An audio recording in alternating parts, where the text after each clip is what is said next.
Hello friends, कैसे हैं आप सभी। तो एक बार फिर से स्वागत है आपका ऑन अध्यापक अकेडमी पर, जहां हम कर रहे हैं हमारे सीटेट एसएससी दिसंबर 2024 की प्रिपरेशन, जो कि हमारा जल्दी होने वाला है। तो ये हमारा एसएसटी के लिए वन लाइनर है। इसमें हम 6 to 8 तक की जितने भी वन लाइनर हैं हमारे चैप्टर वाइज करते हैं। तो पिछली वीडियो में हमने चैप्टर 8 से 9 तक दोनों चैप्टर कंप्लीट किए थे, उसके वन लाइनर। आज हमारे क्लास 6 हिस्ट्री के 10 चैप्टर है, नए राज्य और साम्राज्य, इसके वन लाइनर देखेंगे फ्रेंड्स। और ये क्लास 6 का पार्ट 5 है।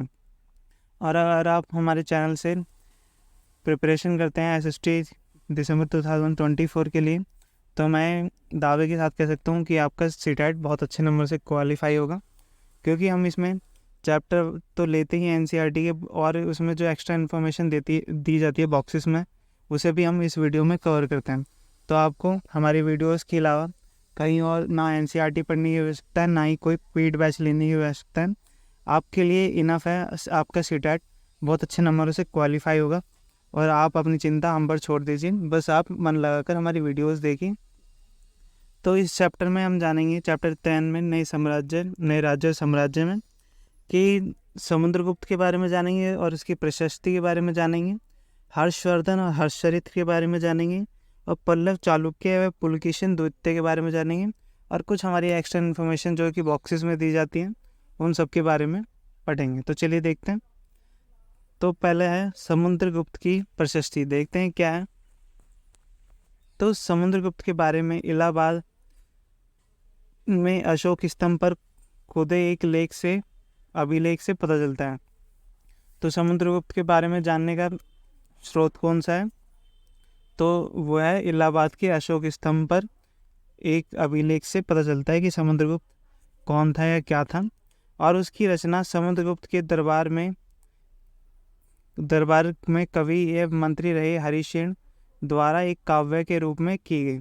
तो फ्रेंड्स, समुद्रगुप्त की प्रशस्ति किसके द्वारा निर्माण की गई थी, तो वह हमारे हरिसेन के द्वारा बनाई गई थी, जो कि एक काव्य रूप में है।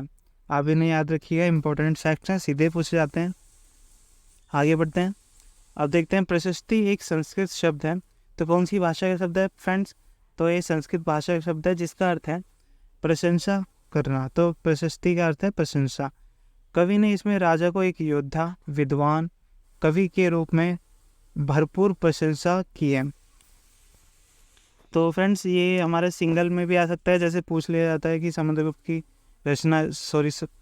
की प्रशस्ति की रचना किसने की, तो आंसर रहेगा हमारी हरिसेन। और या फिर पूछा जा सकता है कि प्रशस्ति का अर्थ है, तो आप आंसर देख सकते हैं कि इसका अर्थ है प्रशंसा करना। या फिर फैक्ट्स में पूछे जाते हैं, 3-4 फैक्ट्स दे दिए जाएंगे, उसमें से एक रॉन्ग दे दिया जाएगा और पूछा जाएगा इनमें से कौन सा गलत है। तो आपको ये अच्छी तरह से पढ़ के जाने हैं पेपर से पहले, ताकि कोई कन्फ्यूज़न क्रिएट ना रहे और आप बिल्कुल एक्यूरेट आंसर मार्क कर पाएँ। अब हम जानते हैं विक्रम संवत के बारे में, क्या था ये। 58 ईसा पूर्व में प्रारंभ हुआ। तो कब फ्रेंड्स, कब कब चालू हुआ ये, 58 ईसा पूर्व में। और विक्रम संवत को गुप्त राजा चंद्रगुप्त द्वितीय के नाम से जोड़ा जाता है। तो फ्रेंड्स, विक्रम संवत किससे रिलेटेड था, तो ये था चंद्रगुप्त द्वितीय के नाम से, याद रखिएगा, इंपॉर्टेंट फैक्ट्स हैं। अब हम जानते हैं हर्षवर्धन और हर्षचरित्र के बारे में। आप देख सकते हैं सारी वन लाइनर है, आपको एनसीईआरटी पढ़ने की कोई आवश्यकता नहीं है, क्योंकि एनसीईआरटी पढ़ने का टाइम है नहीं अब, क्योंकि हमारा सीटेट पास में ही है। अगर आप एनसीईआरटी पढ़ेंगे सारा कन्फ्यूज़न क्रिएट करेगा। तो इससे बढ़िया आप हमारी वीडियोस देखें, लाइन टू लाइन देखें, और इससे बाहर आपको कोई भी क्वेश्चन देखने को नहीं मिलेगा। या फिर आप अगर आप चाहते हैं तो आप प्रीवियस ईयर भी देख सकते हैं, सारा का सारा हमने कवर किया हुआ है। नेक्स्ट, हर्षवर्धन और हर्षचरित। हर्षवर्धन के दरबारी कवि वाणभट्ट ने संस्कृत में उसकी जीवनी हर्षचरित लिखी। तो देखिए इसमें किसने लिखी, हर्षचरित, तो वाणभट्ट ने लिखी। सेकंड पॉइंट है उसमें, यह हम कौन सी भाषा में है, संस्कृत भाषा में। तो इन सबको याद रखिएगा, सारा हमने कुछ ही लाइनों में कवर कर दिया है, जो कि एनसीईआरटी में एक पैराग्राफ में दिया गया है।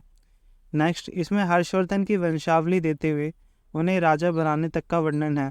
तो हर्षचरित्र में क्या दिया गया है कि उसमें वंशावली देते हुए उनके राजा बनने तक का वर्णन है, मतलब पीछे जितने भी राजा थे उन सब का भी वर्णन है हर्षवर्धन में।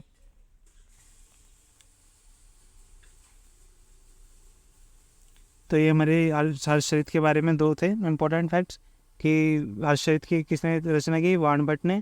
भाषा थी उसकी संस्कृत और उसमें इसकी वंशावली और राजा तक बनने का सफ़र दिया गया है। अब देखते हैं नेक्स्ट।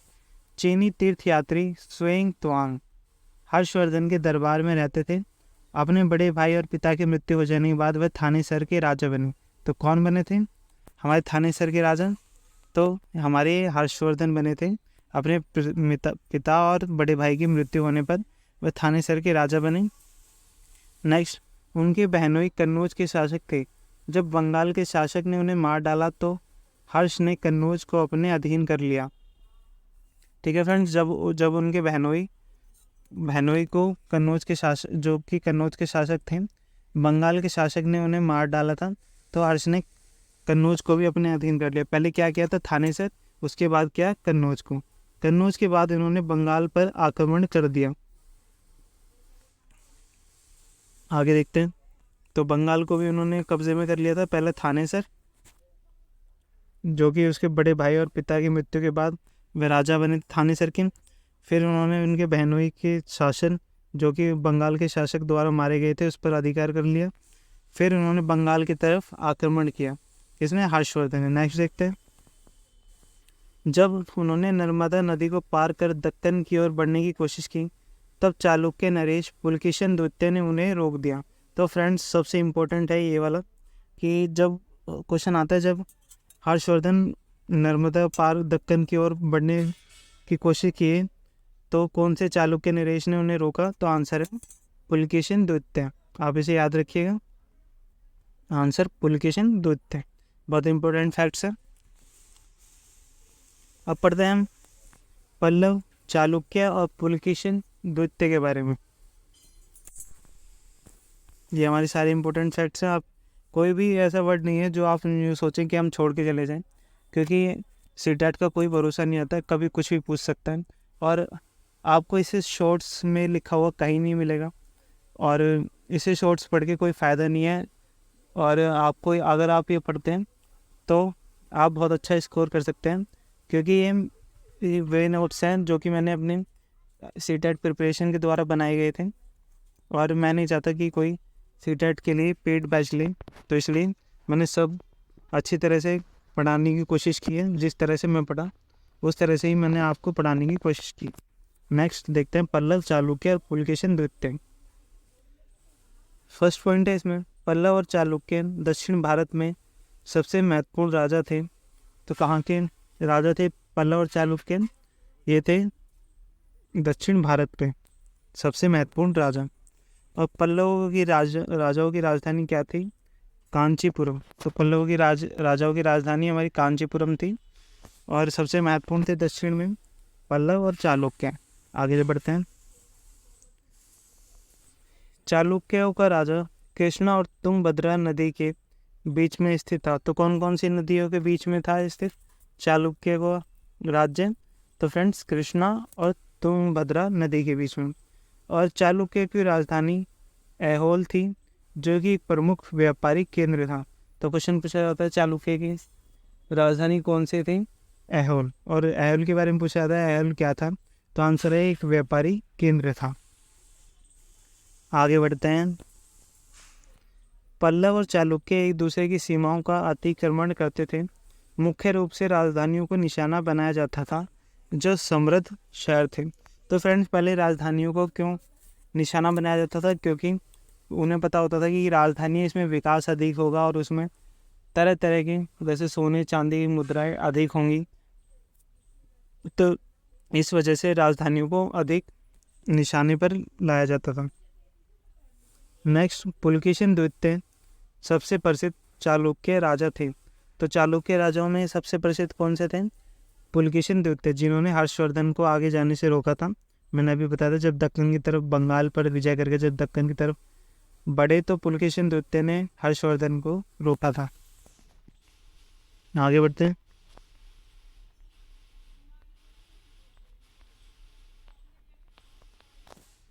पुलकेशन द्वितीय के बारे में हमें उनके दरबारी कवि रवि कीर्ति के द्वारा रचित प्रशस्ति से पता चलता है। तो पुलकेशन द्वितीय के दरबारी कवि कौन थे? रवि कीर्ति। और उन्होंने पुलकेशिन द्वितीय की प्रशस्ति की रचना की थी? किसने की थी? रवि कीर्ति द्वारा। याद रखिएगा, इंपॉर्टेंट फैक्ट्स हैं। मैं बताता चलता हूँ जो जो बहुत मोस्ट इंपॉर्टेंट है, मैं आपको अलग से ही बता चलता हूँ। जैसे मैंने ये सर्कल कर दिया और कहा भी था ये मोस्ट इंपॉर्टेंट है, आप इसे याद रख करके जाइएगा। नेक्स्ट, पुलकेशिन द्वितीय ने हर्षवर्धन को आगे बढ़ने से रोका था, मैंने अभी आपको बताया था।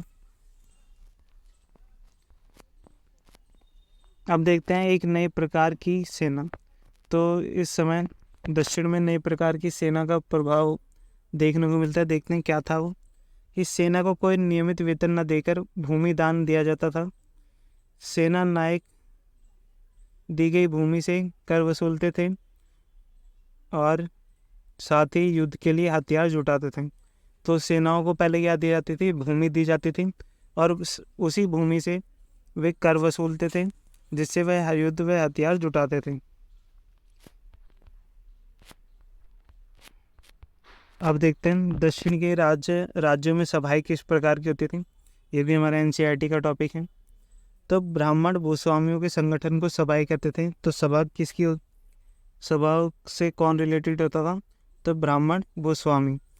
यह सभा सिंचाई, खेती बाड़ी से जुड़े विभिन्न काम, सड़क निर्माण, स्थानीय मंदिरों की देखभाल का आदि का काम करते थे। तो दक्षिण की राज्य सभाओं में क्या होता था कि ब्राह्मण भूस्वामियों के संगठन होते थे और ये सिंचाई, खेती बाड़ी और मंदिरों या सड़क का निर्माण कर देख रेख करते थे। जिन इलाकों में भूस्वामी ब्राह्मण नहीं थे वहाँ और नामक ग्राम सभा होती थी। तो जहाँ जहाँ सभागार था कि भूस्वामियों के या फिर ब्राह्मणों के, परंतु जहाँ भूस्वामी ब्राह्मण नहीं होते थे वहाँ और नामक की सभा पाई जाती थी, और नामक ग्राम सभा। नेक्स्ट, नगरम व्यापारी को एक संगठन का नाम था। तो फ्रेंड्स पूछा जाता है कि नगरम किसे कहते थे? तो नगरम हमारा व्यापारियों के एक संगठन का नाम होता था। अब नेक्स्ट है कालिदास के नाटक। तो कुछ दिए गए हैं इसमें, देखते हैं। कालिदास अपने प्रसिद्ध नाटकों में राज्य दरबार के जीवन के चित्रण के लिए प्रसिद्ध है। तो किसके लिए प्रसिद्ध है? राज्य दरबार के जीवन के लिए उन्होंने राज्य दरबार के बारे में लिखा। नाटकों में राजा और ब्राह्मण को संस्कृत बोलते हुए दिखाया गया है, जबकि अन्य लोगों तथा महिलाओं को प्राकृतिक बोलते हुए दिखाए गए हैं। तो इसमें एहसास होता है कि केवल राजा ब्राह्मण ही संस्कृत बोल सकते थे और बाकी अन्य शूद्र लोग या फिर महिलाएं संस्कृत नहीं बोल सकते, वे केवल प्राकृतिक भाषा बोलते थे। और उन कालिदास का सबसे प्रसिद्ध नाटक कौन सा फ्रेंड्स? तो यह अभिज्ञान शकुंतलम, जो कि एक दुष्यंत नामक एक राजा और शकुंतला नामक की एक युवती की प्रेम कहानी है। ठीक है फ्रेंड्स, तो ये था हमारा चैप्टर 10 का वन लाइनर। आई होप आपको हमारी वीडियो अच्छी लगी होगी। अगर आप इसे पढ़ के जाते हैं तो बहुत अच्छा स्कोर करेंगे। और हमने ऐसा कोई भी टॉपिक नहीं छोड़ा इसमें, चैप्टर्स में जितने भी हम करा रहे हैं, कि आपको कुछ बाहर से देखने को मिले। सारा का सारा हमारी वीडियोस में देखने को मिलेगा। तो आप जाने से पहले इन्हें ज़रूर रिवाइज करके जाइएगा। और ऐसी वीडियो के लिए हमारा चैनल लाइक, शेयर, सब्सक्राइब ज़रूर करें। तो मिलते हैं नेक्स्ट वीडियो में, तब तक के लिए बाय, टेक केयर, धन्यवाद।